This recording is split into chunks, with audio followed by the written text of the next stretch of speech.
তোমার কথা শোনে না তোমার বেবি। ডাকো তোমার বেবিকে। তোমার বেবি এখানে ঝুলে ঝুলে ঘুমায়, ঘুমিয়ে পড়ে যায়। আমি কয়বার নামালাম, সে বারবার ওঠে এখানে। যে তার কি ঘুমানোর জায়গা নেই? আর সে বিছানায় ঘুমাতে পারে না? ডাকে ডাকে আমাকে। ডাক দাও, ডাকো তোমার বেবিকে। এই তো গুড গার্ল। এই ঘরে এসে ঘুমাও তুমি। তুমি এমন কেন? তোমাকে ঘুমানোর আর জায়গা নেই? আসো আসো, ঘরে আসো মামা।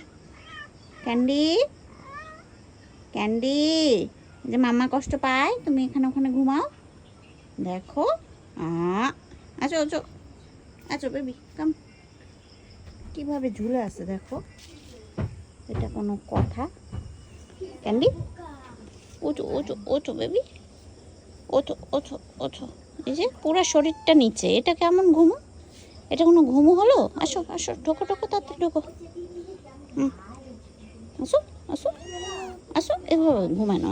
আসো আসো আসো আসো, পা বাঁধবে, পা বাঁধবে, দাঁড়াও আস্তে। এই যে মামার কাছে যাও।